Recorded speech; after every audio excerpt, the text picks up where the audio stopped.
श्री स्वामी समर्थ. तर तुमचं वेलकम आहे रेसिपी आणि बरंच काही यामध्ये. तर आज बनवलेलं आहे तिरंगा स्पेशल रवा ढोकळा केलेला आहे.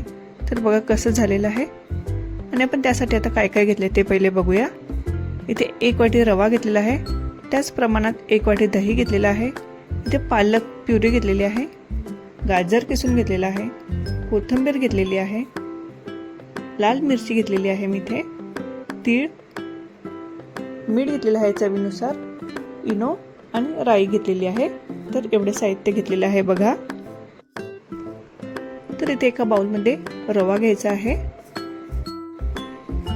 बारीक रवा घ्यायचा आहे इथे. त्याच प्रमाणात 1 वाटी दही घेणार आहे.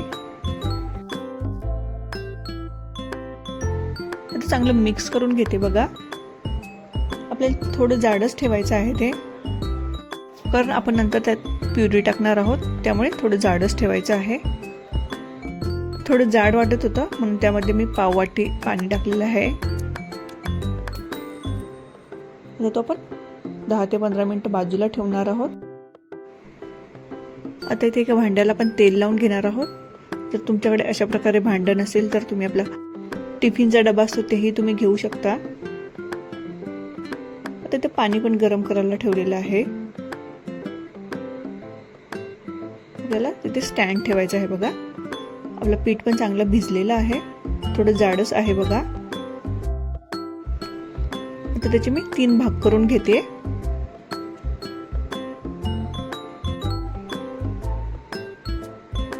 तिन्ही पण आपल्याला वेगवेगळ्या बाउलमध्येच ठेवायचं आहे बघा. तर आता इथे 1 भाग घेतलेला आहे, त्यामध्ये चवीनुसार मीठ टाकायचं आहे आणि पालक प्युरी टाकायची आहे. त्यामध्ये मी 1 हिरवी मिरची टाकलेली होती आणि वाटताना पण त्यामध्ये थोडंसं बर्फ टाकणार आहोत, म्हणजे आपला कलर तसाच्या तसाच राहील. चांगलं एकजीव करून घ्यायचं आहे बघा. जर तुम्हाला वाटलं तर त्यामध्ये थोडंसं पाणी घालू शकता. आपला कलर पण किती मस्त आलेला आहे बघा. आता त्यामध्ये छोटा चमचा आपण इनो टाकणार आहोत. त्यावर थोडंसं तेल टाकायचं आहे किंवा पाणी पण टाकू शकता, पण इथे मला गरज नाही लागली पाण्याची म्हणून मी पाणी टाकलं नाही त्यामध्ये. चांगलं मिक्स करून घ्यायचं आहे बघा.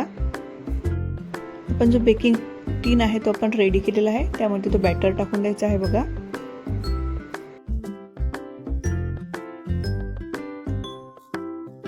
मिश्रण टाकल्यानंतर थोडंसं पसरून घ्या, नाहीतर अशा प्रकारे आपण टॅप करू शकता बघा.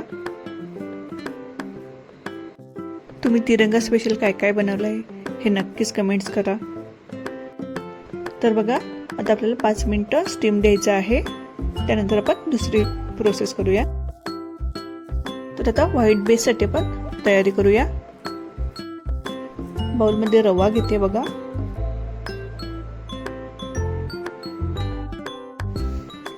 त्यामध्ये दुसरं टाकायची काही गरज नाहीये, फक्त आपल्या चवीनुसार मीठ टाकायचं आहे.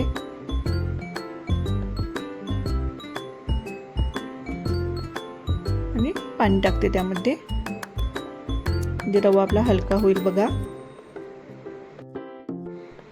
चांगलं एकजीव करून घ्यायचं आहे ते.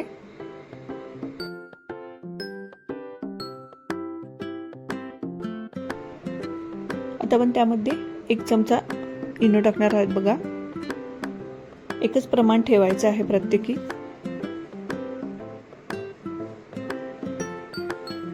आता त्यावर थोडंसं पाणी टाकते.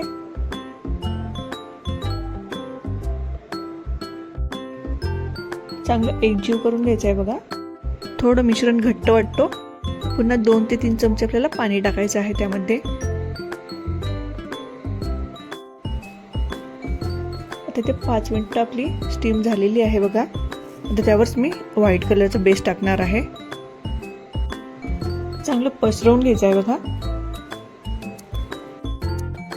आता ही प्रोसेस करताना आपल्याला गॅस एकदम बारीक ठेवायचा आहे. आता हे पण आपल्याला 5 मिनिटं वाफवून घ्यायचं आहे. स्टीम द्यायची आहे चांगली. आता इथे आपल्याला तिसरी स्टेप करायची आहे बघा. रव्यामध्ये मी पुन्हा चवीनुसार मीठ टाकते. तर ते किसलेला गाजर घेतलेला आहे बघा. तर तुम्हाला कलर थोडा कमी वाटला तर तुम्ही फूड कलर टाकू शकता बघा.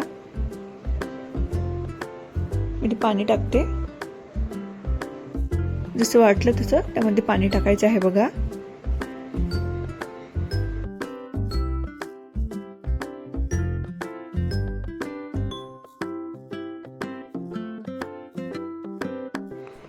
तर चांगलं एकजीव झालेलं आहे बघा. आता त्यामध्ये 1 चमचा इनो घातलेला आहे आणि वरून थोडं पाणी टाकायचं आहे बघा. मिश्रण सगळं एकजीव झालेलं आहे बघा इथे. तर आता इथे तिसरी प्रोसेस करायची आहे आपल्याला बघा. प्रत्येकी आपल्याला 5-5 मिनिटं स्टीम द्यायची आहे. तर इथे आपण भगव्या कलरचा बॅटर टाकणार आहोत. तर तुम्हाला गाजर वगैरे नसेल टाकायचं तर तुम्ही फूड कलर पण टाकू शकता. तर त्याची लिंक पाहिजे असेल तर तुम्हाला कमेंट्स बॉक्समध्ये नक्कीच देईन. तर ते तिसरं बॅटर पण आपलं टाकून झालेलं आहे बघा. ते पण आता आपण 5 ते 7 मिनिटं स्टीम देणार आहोत. बघा किती मस्त कलर आलेला आहे. तिथे मी टूथपिकने चेक करते. इथे आपला ढोकळा रेडी झालेला आहे अशा प्रकारे. तर इथे सुरीमध्ये काठ आहेत ते सैल करून घेते बघा. म्हणजे आपला ढोकळा चांगला डिमोल्ड होईल. तर अशा प्रकारे आपला ढोकळा रेडी झालेला आहे बघा.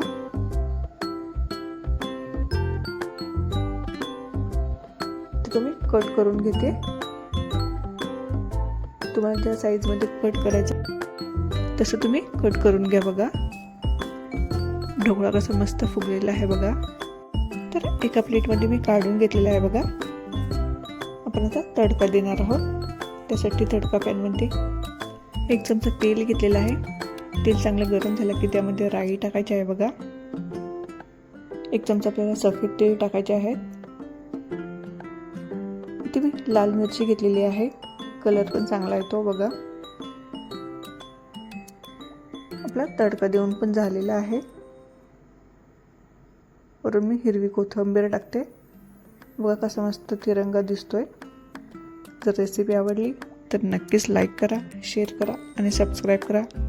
आणि बाजूचं बेल आयकॉनचं बटन नक्कीच प्रेस करा. भेटूया नवीन रेसिपीसोबत. तोपर्यंत बाय बाय.